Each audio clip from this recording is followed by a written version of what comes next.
In front of me I have the brand new iPhone 7.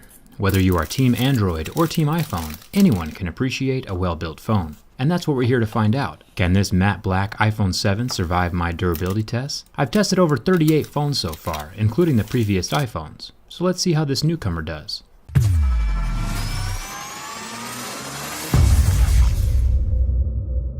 Let's start with the scratch test. I have a set of mineral picks that tell me where the hardness of the glass falls on Mohs scale of hardness. Sapphire glass would be around an 8 or a 9 on Mohs scale, or plastic screens like the Galaxy S7 Active would scratch at a level 3. Normally, the average smartphone will start scratching at a level 6, and this appears to be the case with this new iPhone 7. It is on par with the typical smartphone screen hardness. Coins and keys won't scratch it, but you should keep it protected anyway. There are still plenty of abrasive materials in the environment, hiding in the pockets of your jeans or purse that can cause scratches to the screen of your phone.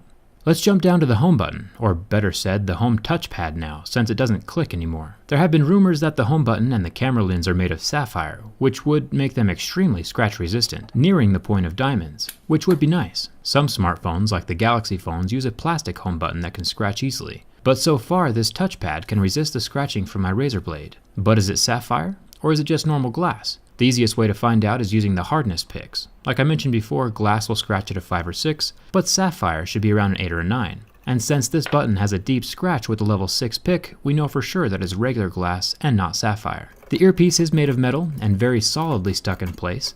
It won't be sliding around or falling out like the old iPhone 4s did.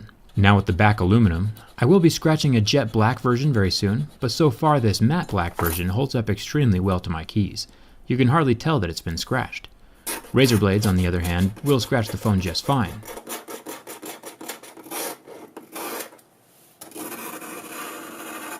And this is why I always keep my razor blades in a separate purse. You should too, unless you want one of these $800 aluminum curlicues. Now for the camera lens. This glass piece is protecting the new 12 megapixel camera inside of the phone, and it is definitely scratch resistant, which is awesome. My razor blade does nothing to it. But is it sapphire? It still scratches deeply at a level 6, so it doesn't look like anything on this phone is sapphire. Sapphire does have its pros and cons, but I'll save that for another video. Next to the camera lens, we have what Apple is calling the Quad LED True Tone Flash.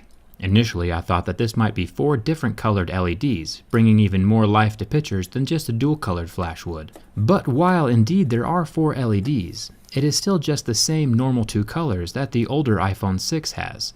The flash is just brighter now, because there are more of the LEDs, which is good. Checking out the build quality of the rest of the phone, we find out that the buttons are metal, which is ideal. Plastic buttons tend to discolor or pop out more often than metal buttons do. So thumbs up to Apple for sticking with quality materials. The antenna bands are still plastic, but that's a necessity with Apple's design at this point in time. If you remove these antenna bands, no more cellular connection.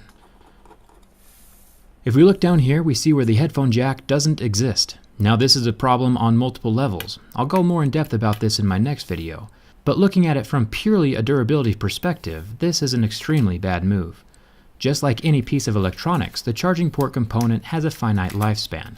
Nothing lasts forever. It is designed to withstand a certain amount of physical wear and tear. This means it could stand 5,000 or 10,000 plugs and unplugs.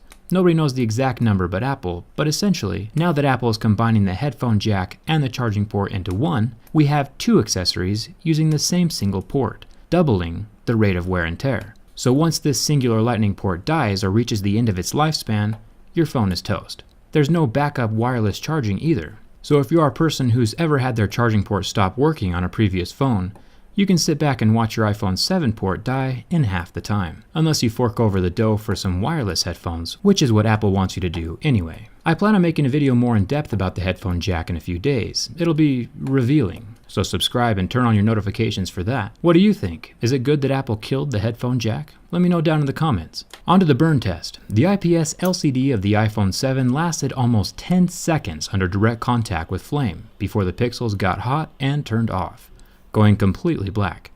It is interesting to see what screens recover and which ones don't.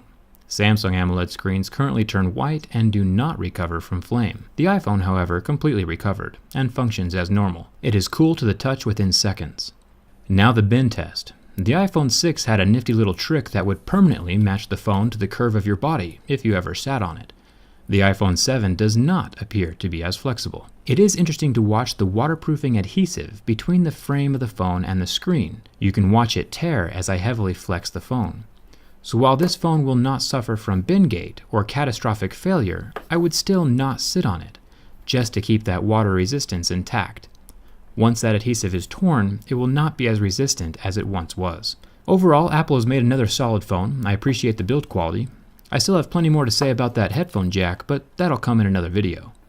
All of my behind the scenes stuff can be found on Instagram and Twitter, and there's a very good chance I'll start an iPhone 7 giveaway on my Twitter in the next week or so. So follow me there if you're interested in that kind of thing. And if you aren't subscribed yet but love technology, hit that subscribe button. I review tech from the inside. Thanks for watching. Hope to see you around.